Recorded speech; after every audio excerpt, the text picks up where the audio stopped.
सबसे हॉट सीटों में से एक है ये मिल्कीपुर सीट, और केवल यहाँ पर चुनाव ना कराना, ये राजनीतिक दल जितने विपक्षी दल हैं वो इस पर अब हावी होते दिखाई देंगे। अरे मैसेज हो गया। देखिए देखिए, अब ये कोर्ट में है, ये अलग बात है, लेकिन जो जो परसेप्शन बनता है वो विपक्षी दलों के लिए परसेप्शन बनने के लिए अपना हो गया, अपने अपने तरीके से। सबके पास वकील है, सबके पास लॉजिक है, सबके पास तरीके हैं, सबके पास बातें हैं। तो कहीं ना कहीं मिल्कीपुर को इन्होंने, जो भी रीजन है, अब जो रीजन सामने आया वही रीजन माना जाएगा, लेकिन कहीं ना कहीं ये परसेप्शन बन गया है। और सत्ता पक्ष के लिए मिल्कीपुर का चुनाव ना होना, ये कहीं ना कहीं उनके लिए थोड़ा सा घाटे का सौदा होगा। हाँ। बाकी बाकी मुझे लगता है कि मिल्कीपुर क्या, बाकी और चुनाव जो है वो खाली मिल्कीपुर के दम पे ही थोड़ी थे। सबके अपने अपने आंकड़े हैं, अपने अपने तरीके हैं, अपने अपने परसेप्शन है। खैरपुर का अलग है, कटहरी का अलग है, आपका शीशामऊ का अलग है, आपका तो इसमें अलग अलग है ना। इसमें खाली मिल्कीपुर, लेकिन मिल्कीपुर जो अयोध्या है, तो अयोध्या से संबंधित अगर मामला है तो हमें लगता है ये कहीं ना कहीं ये प्लस पॉइंट है विपक्ष के इंडिया गठबंधन के लिए। प्रशांत, आप इसको कैसे देखते हैं? पहले तो मिल्कीपुर पर बात कर लेते हैं, फिर इन 9 सीटों पर भी बातचीत करेंगे। मिल्कीपुर में पहले तो मुझे उस शख्स के बारे में जानने की क्यूरियोसिटी है कि याचिका दाखिल करने वाला कौन है। यस, और उसका बैकग्राउंड क्या है। क्या वो किसी दल से संबंध रखता है, क्या किसी बैकडोर से, ताकि जो कानून की जो पेचीदगियां हैं उनको सीधे तौर पर उनके साथ में चलते चलते इलेक्शन को बाईपास किया जाए। मुझे ऐसा लगता है कि पहले उस व्यक्ति, उस शख्स, उस याचिकाकर्ता के को लेकर के एक जानकारी होनी चाहिए अपने पास, कि तब मुझे लगता है कि एक पूरी पिक्चर क्लियर हो पाएगी। दूसरी बात, जैसा कि अभी सुशील सर कह रहे थे मिल्कीपुर के बारे में, जो बात बता रहे थे कि लंकेश का जो दबदबा है मिल्कीपुर में, वाकई में ये बात सही है और सच साबित हो रही है। अभी आप देखिए कि 22 जनवरी को 1 साल पूरा हो जाएगा, और ये जो 13 नवंबर को जो चुनाव होने हैं 9 सीटों पर उत्तर प्रदेश में, उसमें मिल्कीपुर शामिल नहीं है। और 13 के बाद आप समझिए मुश्किल से एक महीना 10 दिन, 1 महीना 9 दिन के बाद में वो तारीख भी आएगी 22 जनवरी वाली।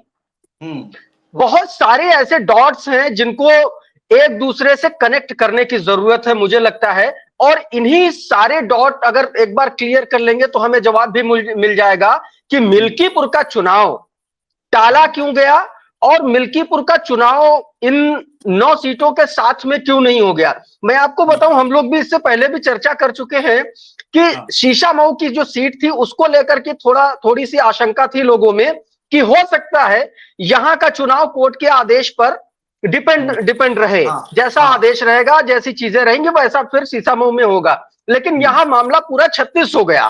शीशामऊ तो साफ निकल गया, क्योंकि वहां पर देखिए, वहां पर इरफान सोलंकी को सजा हो गई, और उधर से कैंडिडेट भी डिक्लेयर हो गया। और वो सीट आप देखिए, वो एकदम स्ट्रॉन्ग होल्ड एरिया है समाजवादी पार्टी का। 20 साल से वहां पर सोलंकी परिवार का कब्जा है।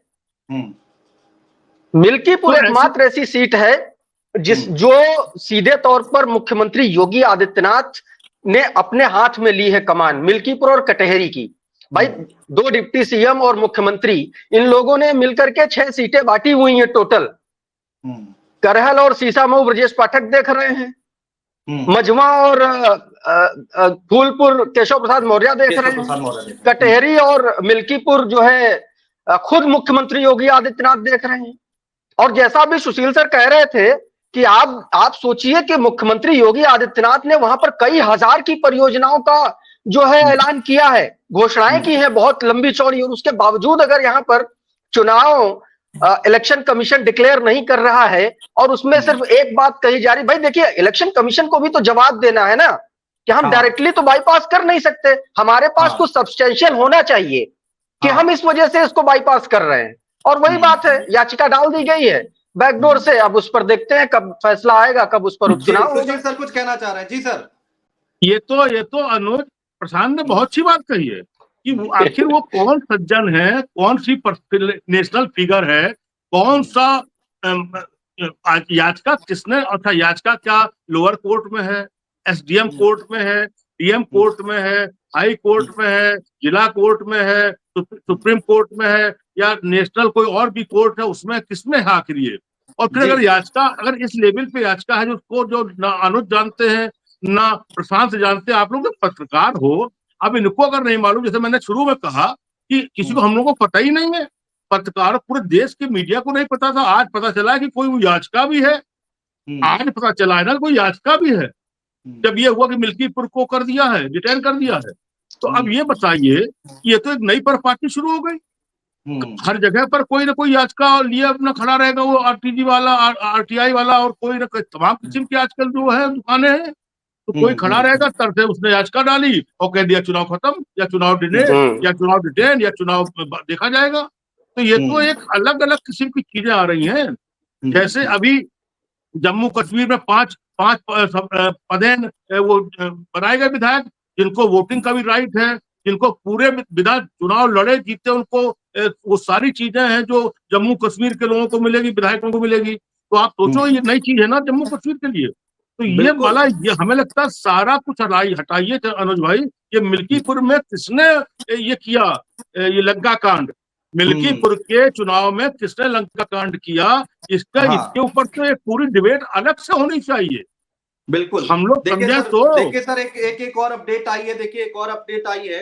वो अपडेट ये है कि अयोध्या के डीएम है चंद्र विजय सिंह, ये अयोध्या के डीएम हैं, और इनसे पूछा गया कि उन्होंने कहा कि चुनाव यहां क्यों नहीं हो रहा है, इसकी मुझे जानकारी नहीं है। वहीं मुख्य निर्वाचन अधिकारी नवदीप रिढ़वा जो हैं, उन्होंने कहा है कि मिल्कीपुर में क्यों चुनाव नहीं हो रहे, मुझे पता नहीं है, आयोग से जानकारी की जा रही है। तो डीएम को भी नहीं पता है कि यहाँ चुनाव नहीं हो रहा है, और क्या कारण है ये भी नहीं पता। ये तो बड़ा हास्यास्पद है सर। अनुज वाली बात और क्या होगी। अनुज, एक बात और आ गई मेरे दिमाग में, एक बात और आ गई, बातचीत हमने कहा ना मिल्कीपुर पे अलग से करिएगा, उत्तर प्रदेश में ही तो चुनाव आयोग है। अगर देश के चुनाव नेशनल के चुनाव आयोग ने आदरणीय राजीव कुमार जी ने ये बताया, तो उत्तर प्रदेश का भी चुनाव आयोग तो है, जिसमें रिढ़वा साहब यहाँ के उत्तर प्रदेश के वो है, मुख्य है। तो उनकी पहले तो उनकी तरफ से वो जाना चाहिए था, ये यहाँ पर लिखा पड़ी में कि मिल्कीपुर, ये तो उत्तर बाया उत्तर प्रदेश रिढ़वा साहब जाना चाहिए था ना। बाया डीएम, देखो प्रशांत समझना, बाया डीएम, बाया उत्तर प्रदेश निर्वाचन आयोग, बाया देश के चुनाव धारा चुनाव, तब जाके ये होता कि भाई ये सिस्टम से आया है और वहां पर ये प्रॉब्लम है। क्योंकि जिसने याचिका की होगी वो अयोध्या के तो होगा ना, कोई भूटान से तो आया नहीं होगा, नहीं सर, मलेशिया से तो आया नहीं होगा। सर देखिए, अगर अयोध्या का है तो अयोध्या के डीएम को खबर होनी चाहिए याचिका की, सेंसिटिव मामला है ना। हाँ सर देखिए, यहाँ पे ये खबर सेंसिटिव मामलों में सर पत्ता हिल जाता है और पता नहीं चलता है।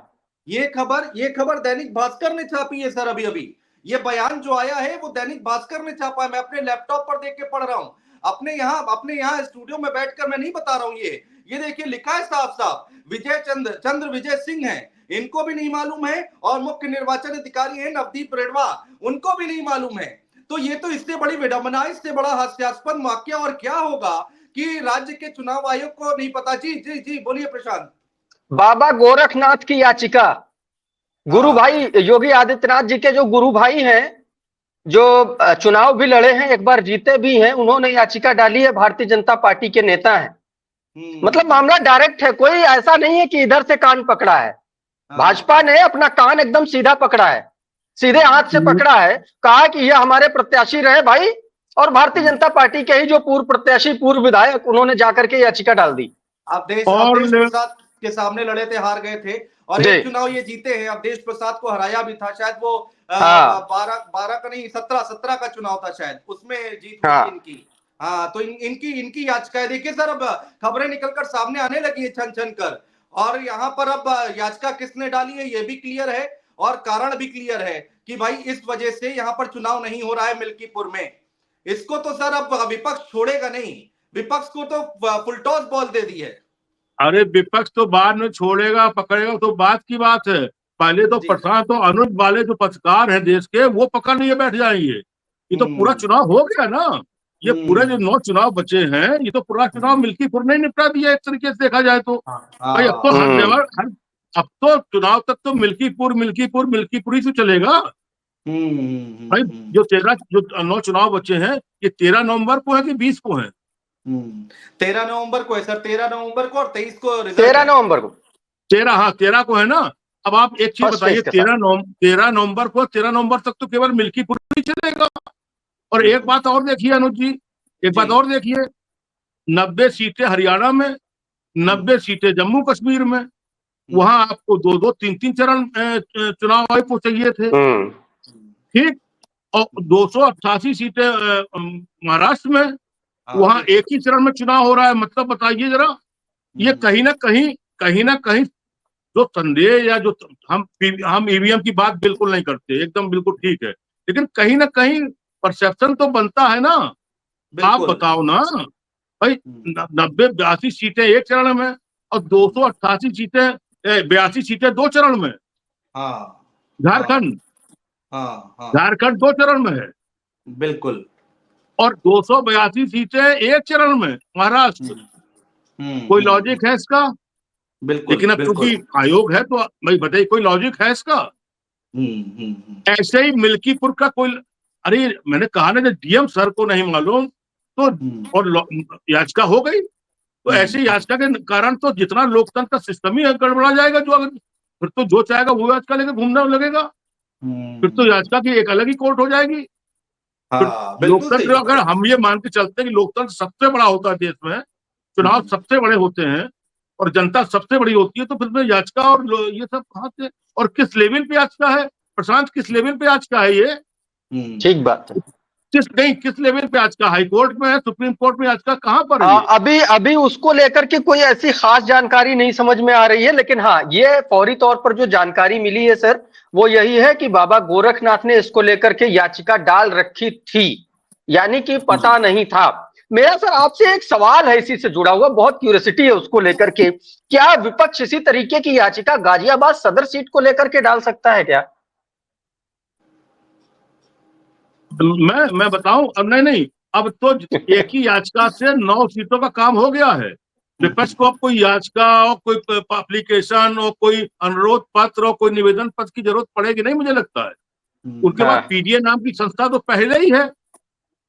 विपक्ष के पास तो पीडीए नाम की संस्था पहले ही है, जिनके पास कई याचिकाएं जनता की वहां उनके पास मौजूद है, दलित, यादव, मुसलमान, कांग्रेस, सपा, दुनिया भर का। क्योंकि भाजपा का तो खेल खत्म हो गया, भाजपा का तो खेल खत्म हो गया उत्तर प्रदेश से। तो यहाँ तो अब 1 to 1 चुनाव है ना, तो मुझे नहीं लगता है कि कोई भी गाज का। और हम चाहते हैं, जैसे हम लोग उस समय भी कह रहे थे कि 80 में 80 मत जीतिए आप बीजेपी वालों, कुछ सीटें बीजेपी को दे दीजिए, विपक्ष को ठीक ठाक सीट है, तो ऐसे गाजियाबाद सीट बीजेपी को दे दीजिए ना, काहे याचिका कराने की जरूरत है? विपक्ष का क्यों समय खराब कर रहे हैं आप लोग? मैं चाहूंगा विपक्ष अगर चाहे भी तो विपक्ष को याचिका नहीं डालनी चाहिए। एक सीट अगर जीत भी रही है बीजेपी की तो क्या प्रॉब्लम क्या? हाँ, देखिए ये बड़ी खबर आई प्रशांत, ये तो ट्रेंड शुरू हो जाएगा। सुशील सर जिस तरफ इशारा कर रहे हैं कि भाई इस सीट पर चुनाव नहीं कराना, याचिका डाल दीजिए, और ये एक नजीर पेश हो गई है मिल्कीपुर, ये ग्राउंड तैयार हो गया है कि यहाँ पर चुनाव नहीं हुआ तो बाकी जगहों पर भी नहीं होगा।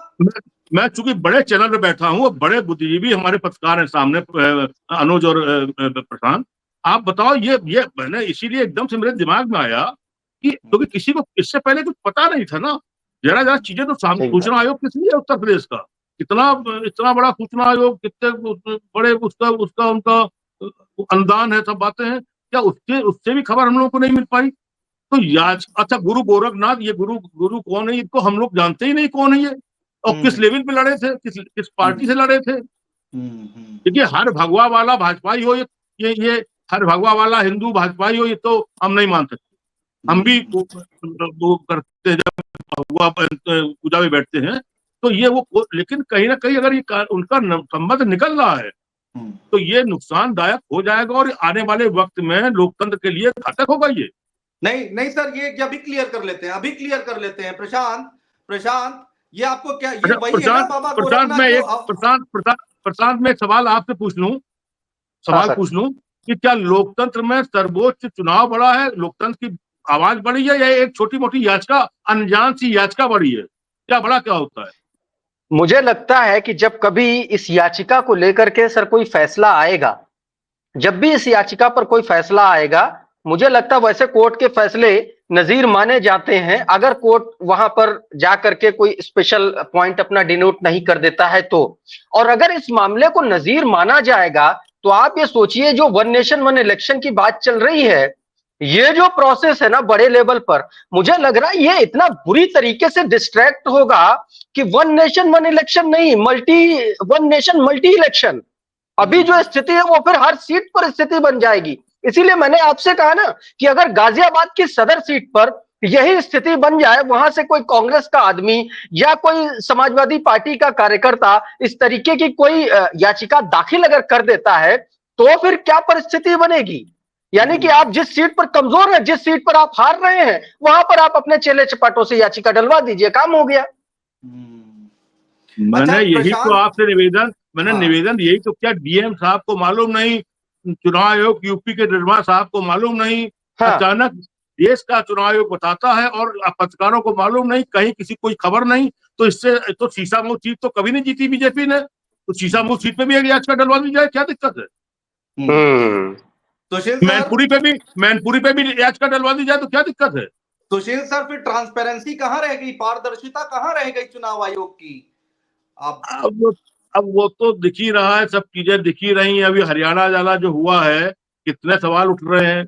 ईवीएम की मैं बात फिर हटा रहा हूँ, कितने सवाल उठ रहे हैं। अरे आप लोकसभा वाला याद कर लीजिए, 2 घंटे रिजल्ट क्यों लेट रहा एवरेज वाला, कि इतने %, 1 घंटा 2 घंटा कैसे संभव है भाई। वहां तो तुरंत ही वोट पड़ता, मशीन ओके होती और गिनती आ जाती है। तो 2 घंटा क्यों, आप याद करिए लोकसभा वाला 1-2 घंटा नहीं, एवरेज के लिए रुका गया था। क्यों रोका गया था, उसका आज तक तो कोई माकूल जवाब आया ही नहीं। और अभी हरियाणा में जो हुआ है, हरियाणा में इतनी बैटरी क्यों चार्ज थी और कितनी बैटरी क्यों चार्ज नहीं हुई, तमाम सवाल तो आ रहे हैं ना। तो ट्रांसपेरेंसी तो कहीं है ही नहीं ना। प्रेशर है, परसेप्शन है, प्रेशर है। मैंने आपसे एक सवाल किया, आपने दोनों मित्रों से, कि 288 सीट एक चरण में महाराष्ट्र की, और एक 90 सीट होती क्या माने रखती है, और वही चुनाव आयोग भारत के लिए वो कई चरण में, क्या मतलब इसका। तो इसका कहीं ना कहीं तो ये ट्रांसपेरेंसी तो नहीं है, कहीं तो क्वेश्चन मार्क है, कहीं तो क्वेश्चन मार्क है ना। अब क्वेश्चन मार्क क्या, ये बताएं, पत्रकार बताएं, और ये विपक्ष के जो बड़े नेता हैं वो बताएं इस चीज को। और सर, मिल्कीपुर की सीट को लेकर प्रशांत भाई, अब ये तो ना हमको पता था ना आपको पता था, चुनाव आयोग और डीएम तक को नहीं पता था। तो हम और आप तो खैर बहुत छोटी चीज है। दूसरा ये कि यहाँ पर ये देखिए आया है, जो अपडेट आई है कि गोरखनाथ ने अयोध्या सांसद अवधेश प्रसाद के खिलाफ याचिका दायर की है। वो क्या है उस याचिका में, ये भी अभी नहीं पता है।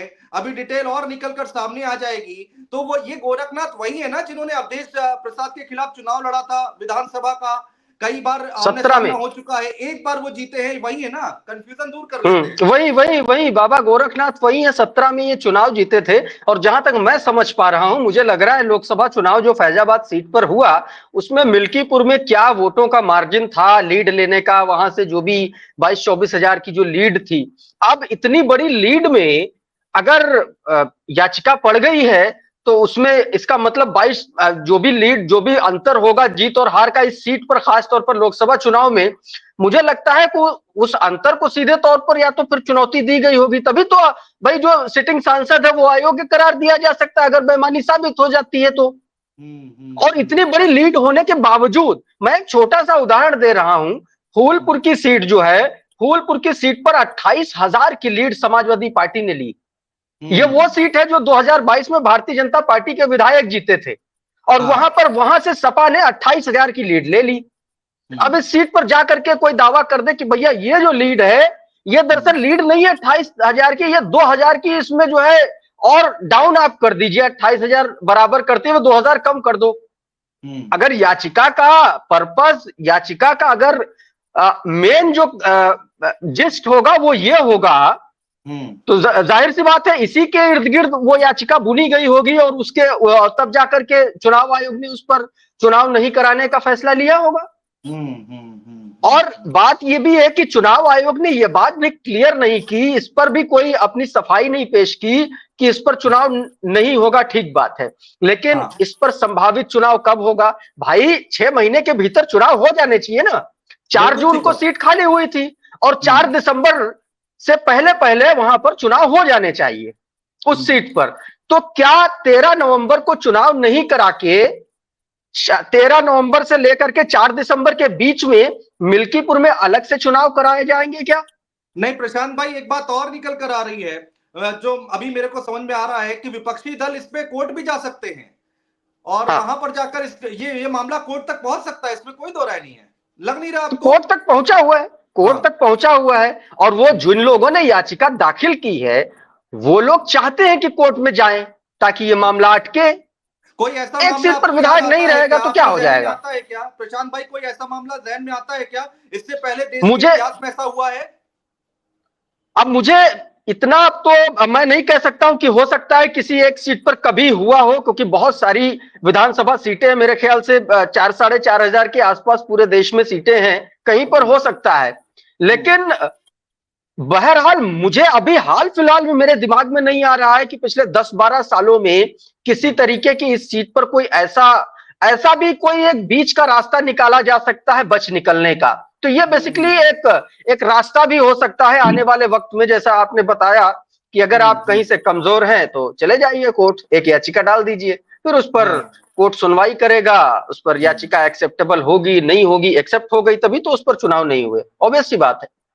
बिल्कुल। लेकिन तो ये हाल बड़ी फिलहाल में खबर मुझे देखिए। नहीं लगता है कि इस तरीके का, देखिए पूरा डिस्कशन हम लोग चुनाव की तारीखों पर लेके आए थे, लेकिन ऐसा ऐसा राजीव कुमार जी ने घुमाया ना, घनचक्कर कर दिया कि पूरे देश का मामला, पूरे देश का, झारखंड और महाराष्ट्र अलग है, मिल्कीपुर में आकर के अटक गया।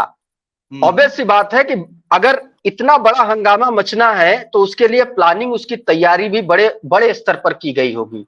और इसमें सिर्फ इकलौते बाबा गोरखनाथ की इतना उनकी अंडरस्टैंडिंग नहीं है, इतने बड़े वो नेता नहीं है इस देश के कि सिर्फ उन्होंने अकेले दम पर इतना बड़ा वो ले लिया हो। उनका एक पॉडकास्ट मैं सुन रहा था तो अपने आप को क्लेम कर रहे थे कि वो मुख्यमंत्री योगी आदित्यनाथ जी के गुरु भाई हैं और उनके गुरु जी ने जो है बाबा गोरखनाथ उनका नाम रखा था। मैंने इसीलिए छूटते ही बोला कि योगी जी के गुरु भाई हैं, उन्होंने ही ये याचिका डाली है। हाँ, अच्छा सुशील सर इसीलिए मुझे मैंने ये एक बात बोला। समझाइए। जी सुशील सर मुझे एक बात समझाइए, अगर अगर नहीं हो रहा है चुनाव तो इलेक्शन कमीशन की प्रेस कॉन्फ्रेंस में मीडिया के सामने इस सीट को क्लियर करना चाहिए था ना, चुनाव आयोग को, राजीव जी को बताना चाहिए था ना। 1% नहीं, 1,00,000% क्लियर करना चाहिए था। और चुनाव आयोग में भी तो लीगल सेल होती है। सबसे बड़ा सवाल तो ये है कि किसी को पता ही नहीं है तो कैसे चुनाव आयोग को 1 घंटे पहले कैसे खबर हो गई कि वो याचिका किसने वहां पर ईमेल कर दिया। चुनाव आयोग ये बताए ना कि उनको कब से खबर थी या नहीं थी, क्या 2-4 महीनों पहले खबर थी या 1 साल पहले खबर थी, या जब से सीट खाली हुई है कब से खबर थी इस बात की कि वहां पर याचिका आई है, या अभी तत्काल किसी ने ईमेल किया है, कैसे ये खबर मिली। दूसरी बात, चुनाव आयोग के पास तो लीगल सेल होगा भी, तो उसकी भी राय लें। तीसरी बात, हरियाणा में 50 से लेके 500 तक और 1000 तक कई सीटें हारी हैं। हरियाणा में शायद 32 या 53 वोट से लेके एक सीट पर 32 या 53 वोट हैं, ऐसे लेके 150, 500 करके 1000 सीट तक कई सीटें हारी हैं। मैं आपको बता दे रहा हूं, मेरे सामने डेटा है सर। उचाना कला में 32 वोट से बीजेपी जीती है, डबवाली में 610 वोट से, दादरी में 1957 से।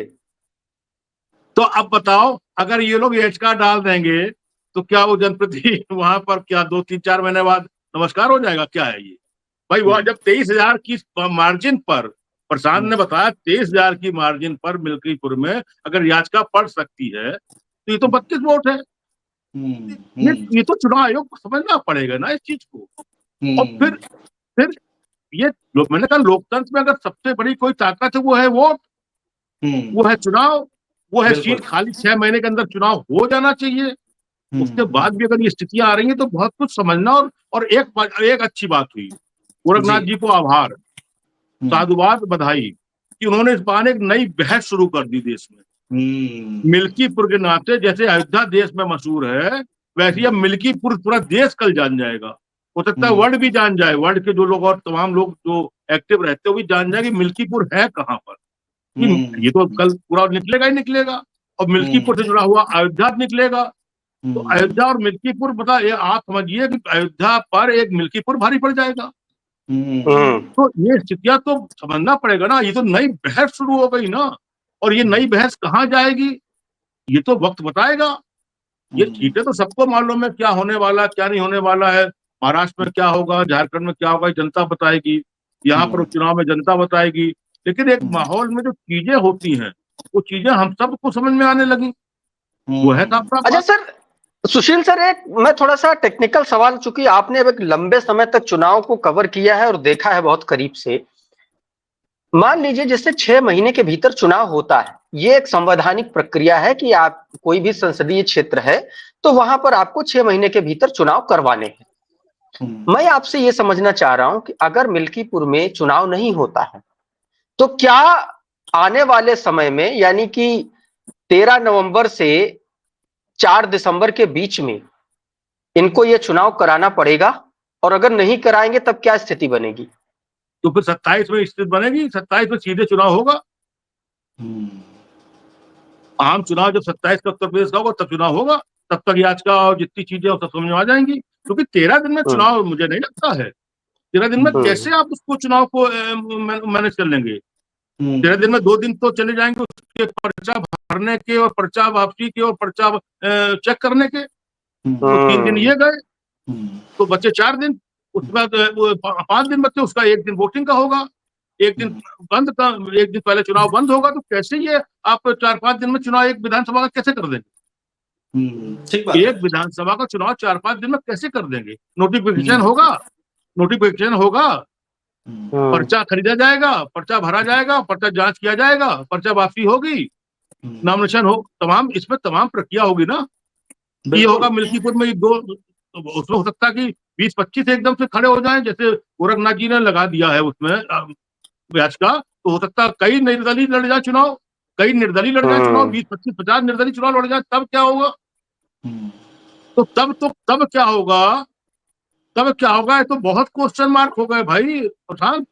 जैसे कहावत है, घर के न मरे होते, घर के न मरे होते तो फौज खड़ी होती, चाची के मूर्छे होते तो चाचा क्यों कहलाते? तो तब क्या होगा? तब क्या होगा? तमाम बात। अब तब तो सवाल खड़ा ही कर दिया चुनाव आयोग ने। तो तब क्या होगा? तो सवाल खड़ा ही कर दिया ना। बिल्कुल बिल्कुल सर। और इस वक्त हमारे साथ आकिब जुड़ चुके हैं, हमारे संवाददाता। देखिए ग्राउंड से क्या रिपोर्ट लेकर आ रहे हैं और इनके पास क्या खबर है। आकिब, मिल्कीपुर को लेकर क्या खबर निकलकर सामने आ रही है? समाजवादी पार्टी के कार्यालय पर आप हैं, जरा जल्दी से बताइए। आप म्यूट है, अनम्यूट कर लें उसको जल्दी से। आप म्यूट है, जल्दी से अनम्यूट कर लें। जी बिल्कुल, अनम्यूट कर लें। हाँ, आराम से। हाँ, आइए फ्रेम में आइए। अब बता, फिर म्यूट हो गए, फिर म्यूट हो गए आकिब आप, फिर म्यूट हो गए। जल्दी से अनम्यूट कीजिए, जल्दी से अनम्यूट कीजिए। हमारे दर्शक वेट कर रहे हैं। और बताइए कि ग्राउंड पर क्या खबरें निकल कर आ रही हैं। जी बोलिए। जी, भारतीय जनता पार्टी ने उत्तर प्रदेश में होने वाले 10 सीटों के उपचुनाव पे सर्वे करवाया था। मिल्कीपुर में क्या कुछ स्थिति है वो आपके सामने है। लेकिन कहीं ना कहीं समाजवादी पार्टी के कार्यकर्ताओं के अंदर काफी नाराजगी है कि वहां पे चुनाव जो है वो पोस्टपोन कर दिया गया, डिले कर दिया गया। लोटन राम निषाद है हमारे साथ, उनसे बात करेंगे। वो काफी नाराज है कि मिल्कीपुर सीट उनको, वो दावेदारी कर रहे थे कि हम जीतेंगे, अजीत प्रसाद जो है वो इस बार जीत का परचम लहराएंगे। लेकिन उनके अंदर नाराजगी ये है कि जो स्थगित कर दिया गया, डिले कर दिया गया, उसके लेके काफी नाराज है लोटन राम जी। क्या कहेंगे? भारतीय जनता पार्टी जो है पूरी तरह डर गई और कहा जाता है कि जो डरा वो मरा। भारतीय जनता पार्टी 10 चुनाव थे, योगी आदित्यनाथ को 10 का 10 यानी तो 10 में 8 का टारगेट दिया था कि अगर 10 में 8 सीटें नहीं जीतते हैं तो आपको उत्तर प्रदेश के मुख्यमंत्री पद से इस्तीफा देना होगा और हम किसी न किसी दलित को मुख्यमंत्री बनाएंगे। और भारतीय जनता पार्टी के अंदर खाने जो है, ये सारी रणनीतियों पर बात चल रही है। नाम भी छड़ करके आया है। आरएसएस से कुछ हमारे मित्र हैं, उन्होंने बताया कौशल किशोर को या तो उसी मरूल को जो है प्रदेश का मुख्यमंत्री बनाया जाएगा। और मुख्यमंत्री जी जिस तरह से मिल्कीपुर के चुनाव को जो है महाभारत और पराइन की युद्ध की स्थिति बना दिए थे, 1 हफ्ता के अंदर 3 बार वहां पर उनका दौरा हुआ, तमाम जो है कि योजनाओं का उन्होंने वहां से आगाज किया, घोषणा किए। लेकिन जो आरएसएस के आंतरिक सर्वे में रिपोर्ट आई कि मुख्यमंत्री के बार बार दौरा करने के बाद भी भारतीय जनता पार्टी जो है लोकसभा चुनाव से भी पूरी हार उसको मिलती हुई दिखाई दी। इसलिए षड्यंत्र करके भारतीय जनता पार्टी की अयोध्या तो हारे थू हुई पूरी अंतर्राष्ट्रीय पटल पर, जिस राम के नाम पर ये राजनीति करने का काम करते थे, हिंदू मुसलमान करने का काम करते थे, जनता को गुमराह करने का ठीक काम है, करते थे। ठीक है आकिब, ठीक है आकिब, ठीक है हार आकिब, को जल्दी से अब क्योंकि वाइंड अप करने का षड्यंत्र समय के आ रहा है जी जी अपने जी मेहमानों से, जल्दी बिल्कुल जल्दी एक बड़े छोटा बड़े छोटा किया कमेंट गया ले लेते हैं। जी बिल्कुल आकिब, रहिए आप हमारे साथ। प्रशांत, मुझे जल्दी से ये बताइए कि अब ये टेक्निकल इशू है क्या? अब मुझे समझ में नहीं आ रहा है कि आखिर अब आगे क्या होगा, चुनाव होंगे कि नहीं होंगे मिल्कीपुर में। लेकिन अब ये जरूर है कि समाजवादी पार्टी जो नाराजगी जाहिर कर रही है उसको एक अलग तरीके से मीडिया के सामने पेश जरूर करेगी। देखिए, अभी एक मेरे पास जानकारी आई है और ये जानकारी है मिल रही है मुझे कि ये जो मामला है, जो रिट है, ये हाई कोर्ट में है, इलाहाबाद हाई कोर्ट में डाली है और बाबा गोरखनाथ ने ये 2022 के नतीजों को लेकर के डाली थी। यानी आप सोचिए कि इस पूरे मामले को लेकर के 3 साल से ज्यादा का वक्त होने को है, 3 साल का वक्त हो गया और अब जाकर के चुनाव आयोग को यह पता चला कि अरे मिल्कीपुर पर तो 3 साल से मुकदमा चल रहा है, बाबा गोरखनाथ में मुकदमा डाल रखा हुआ है, तो वो आकर के अचानक से फिर ये बताया जा रहा है। तो आप इसको टेक्निकल लीजिए या इसको आप कह लीजिए कि एक मामला ऐसा है जो डिफर्ड किया गया या जानबूझ के, अब अलग अलग तरीके के परसेप्शन नहीं अभी तो निकल चुनाव करके भी आयोग सामने को होल्ड आएंगे। कर देना चाहिए था, कह देना चाहिए था अवधेश प्रसाद यहाँ से विधायक नहीं है अभी, जब फैसला दे देगा कोर्ट तब विधायक घोषित करेंगे, सर्टिफिकेट तब देंगे डीएम साहब। मतलब आप ये बात देखिए चुनाव आयोग की कि जो विधायक जी जीते वो जीत करके सांसद बन गए, यानी कि विधायक की विधायकी जो थी लगभग 3 साल की वो एकदम सही है, फिर वो विधायक जी सांसद बन गए। मिल्कीपुर के जो विधायक जी थे अवधेश प्रसाद जी, वो सांसद बन गए। सारा जीतना हारना सब एकदम क्लियर है, एकदम विजिबल है, एकदम सब कुछ ठीक ठाक लग रहा है, लेकिन मुकदमा चल रहा है तो भाई साहब उपचुनाव नहीं होगा। उस हिसाब से तो 5 विधानसभा सीटें आती हैं, 5 विधानसभा सीटें आती है on an average 1 Lok Sabha seat में उत्तर प्रदेश में। तो अयोध्या सीट से मिल्कीपुर को, फिर मिल्कीपुर में लोकसभा चुनाव में क्यों इस सीट पर वोटिंग कराई गई? अगर केस चल रहा था आप 4 सीटों पर करा लेते। भाई दिक्कत तो वहां भी थी ना। अरे मैं तो बस इतनी सी बात कह रहा हूं कि इतनी बात चुनाव आयोग को प्रेस कॉन्फ्रेंस में क्यों नहीं कह दी उन्होंने? ये तो बड़ा मासूम सी बात है, बता देते। इसमें बताने में क्या जा रहा था? मीडिया को पता चल जाता, वहीं 4 क्रॉस क्वेश्चन हो जाते। मैं गलत कह रहा हूं क्या सुशील सर? देखो, जब समय खराब होता है तो ऊंट पर बैठे आदमी को कुत्ता काट लेता है, जी जान लो, ये कहावत है। अब आप बताओ जो माननीय सीएम यूपी योगी जी के नाम पर सारी सीटें जीती जा रही हो, 80 की 80 जीती जा रही हो, 425 अगली बार फिर जीतने की तैयारी चल रही हो, वहां पर उनको 2 सीटों का प्रभारी बनाया गया। मिल्कीपुर और कटहरी, जो डिप्टी सीएम ब्राह्मणों के सर्वोच्च नेता, उनको 2 सीटों पर, सीसामऊ और कौन से वो पर, बैकवर्णों के मसीहा मौर्य जी डिप्टी सीएम, उनको 2 सीटों पर, राष्ट्रीय महामंत्री बीजेपी के जो उनको 2 सीटों पर, प्रदेश अध्यक्ष बीजेपी के 2 सीटों पर, 2 पंचे 10। अब जब इस लेवल पे है तो कहीं ना कहीं मैंने कहा ना, जब समय खराब होता है तो ये समय कहीं ना कहीं खराब चल रहा है, तभी तो ये हो रहा है, वरना मिल्कीपुर एकदम से इतना हम लोग किसी ने कल्पना भी नहीं की होगी। आज सारे चैनल मिल्कीपुर, अब मिल्कीपुर का कुछ अंग्रेजी भी वो वर्जन आ जाए कि वो दूधपुर या क्या पुर, मिल्कीपुर इस टाइप से, या वो मिल्कपुर या कुछ करके, तो ऐसा करना चाहिए क्योंकि एक बड़ा अजीब सा वो लोकतंत्र में, चुनाव में और पॉलिटिकल सिस्टम में जो कहीं ना कहीं से संदिग्ध है, और उत्तर प्रदेश में ये चीजें आना लोकतंत्र के लिए, चुनाव के लिए, जनता के लिए, समाज के लिए और समय के लिए बहुत अच्छा संकेत नहीं है, और कहीं ना कहीं ये चीजें बिगड़ेंगी।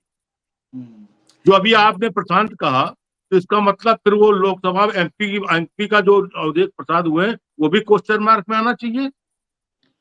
फिर तो उतना, इसीलिए तो मैंने सवाल किया। हाँ, वो मैं आपका समर्थन कर रहा हूँ, फिर तो एक पार्ट वो भी आना चाहिए।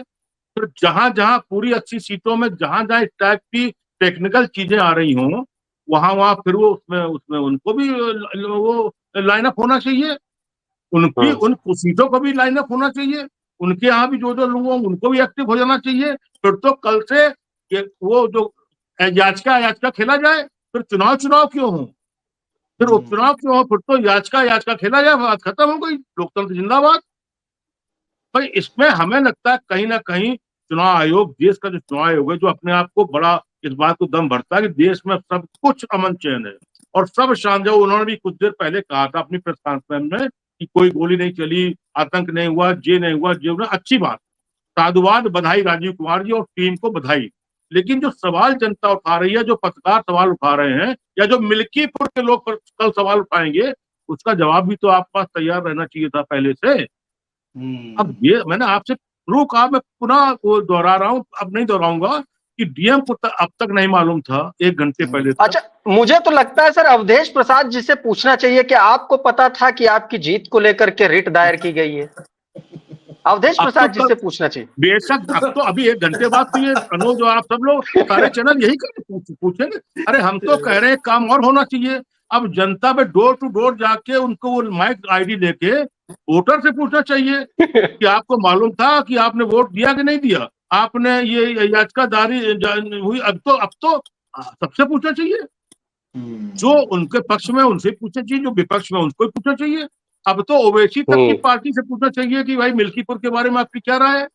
अब तो आकाश आनंद तक से पूछना चाहिए, जो बीएसपी के नेशनल लीडर है, उनसे तक से पूछना चाहिए कि आपकी क्या राय है इसमें। तो अब तो आने वाले बीएसपी के तो अब तो ये रास्ता खुल गया है ना, क्योंकि तो एक पहली चीज जो अब पूछी जाएगी और उसका सवाल का जवाब निकलेगा।